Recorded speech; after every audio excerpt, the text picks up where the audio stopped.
ल 12:30 भइसक्यो कोही पनि आज नै क्या हो सम्राटजी ल अझैसम्म आउनु भएको छ नि त ए सन्तोषजी पनि आउनु भएको छ छिटुजी पनि आउनु भएको छ अनि त्यो अफिस खोल्यो कि यिनीहरूले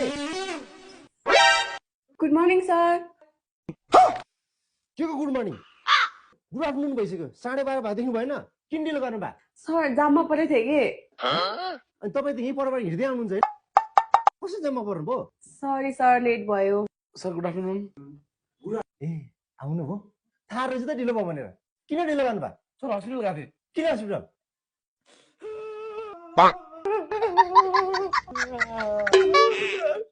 ड्याडी प्रेग्नेन्ट हुनुहुन्थ्यो। ड्याडी बुढी प्रेग्नेन्ट थिए। अनि तपाईँको त बिनै भएको छैन भनेर मेरो बुढी प्रेग्नेन्ट थियो सर। म के भन्न तपाईँलाई विश्वास दिनु कि म हस्पिटल गएको थिएँ सर। अनि ल तपाईँ दुईजना ठिक छ नरुनुहोस् अनि सन्तोष खोइ म यतै छु सर।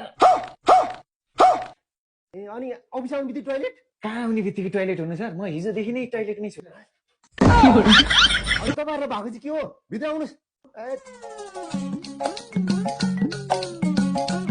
यहाँ परेर बसिरह नि तपाईँको समस्या भन्नुहोस् के हुनु नि सर हिजोदेखि पेट दुखेर टोइलेट गएको गाई छु सर। अनि तपाईँको मेरो त्यही हो क्या सर। हिजोदेखि डायरिया भएर बिहान हस्पिटल जचाउनु गएको। अहिले पनि डाइपर लगाएको छु म। तपाईँको नि सर मलाई पनि डाइरिया भएर आज अफिस आउन ढिलो भयो। बरु मलाई ल्यापटप दिनुहोस् म वासरुममै बसेर काम गर्छु। ठिक सबैजनालाई एकैचोटि डाइरिया कसरी भयो खोइ सर हिजो अफिसको ब्रेक टाइममा बाहिरबाट नयाँ रेस्टुरेन्टमा खाजा खान गएको त्यहाँबाट डाइरिया भावै छ भने है तेरिका तपाईँहरू जहाँ पाए त्यही खाजा नखानु न हाइजिन मेन्टेन गरेर खाना खानु न अनि पो हुन्छ त अब खाना त हुन्थ्यो नि सर।